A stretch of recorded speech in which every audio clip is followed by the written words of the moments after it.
sipping whiskey from a paper cup. You drown your sorrows till you can't stand up. How do you view the church? I know when I was in the world and I was viewing the church, it was either people who was perfect or they thought they was perfect. But let's go behind the smiles. Let's go behind the shouting. Let's go behind the hallelujah. Let's go behind all of it. Let's look into the real struggle of people. The real struggle of a pastor who sold more dope than the dude on the corner, the sister who got raped, the brother who spent half of his life in jail. Let's go behind all of that and show you the real struggle. I finally got up enough nerve to say, I'm leaving you. You see, this marriage is over, and I can no longer lay down with death, so I'm rising up to live and walk away. Thinking about all those times you said it's okay to lie, to cheat, to steal. I was in love with your lust, infatuated with the way you made me feel. Saying that you loved me, and all this time, it was false love. It wasn't real. Fearless.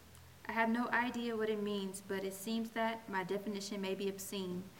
I believe in order to be fearless, you have to know what fear is. And when you master it is when you can combat it. That fear will always be a part of you, just not the main facts of it. Fear is like a raging sea, uncontrollable, powerful, and engulfing, until the deepest parts of your soul are covered in your own undermined existence. When you already have the pretense that failure is the only option, and faith is only a distraction, and God is not even a factor.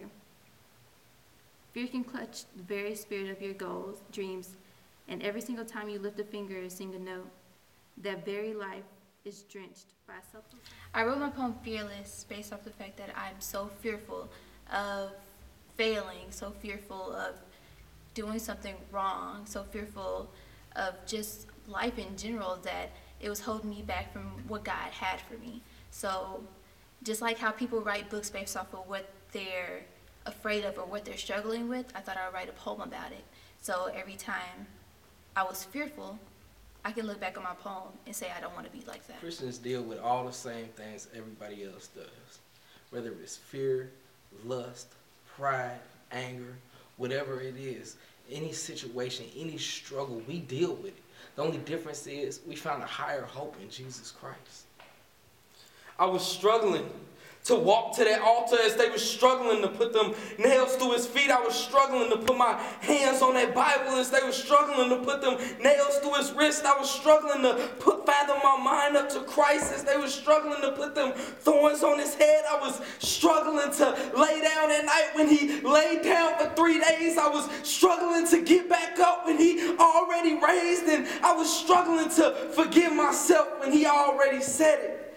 Forgive them, Father, for they know not what they do. And I didn't know what I was doing when I was doing what I was doing. I was struggling with the dope. I was struggling with the girls. I was struggling with the money. I was struggling in the world, and I came to that point where I lost it all, and I was struggling to pick my life back up. I was struggling to pick that Christ back up. I had to put him in my heart.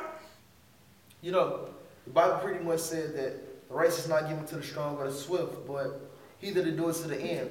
And that in itself tells me that everybody struggles with something. Christian or not, you're going to struggle to get to where you got to go. And this is probably where you need to be. The Bible also tells us that we should bear each other's burdens and not judge one another. Instead of judging one another, we should learn to love one another. And that's all a part of the struggle. So if you would, come out, enjoy yourself, enjoy our struggles, us sharing our struggles, so maybe you can get through yours through ours, or learn something from it. November 15th, 7 p.m., 3201 Itaska in the back building. Come out and just enjoy the night.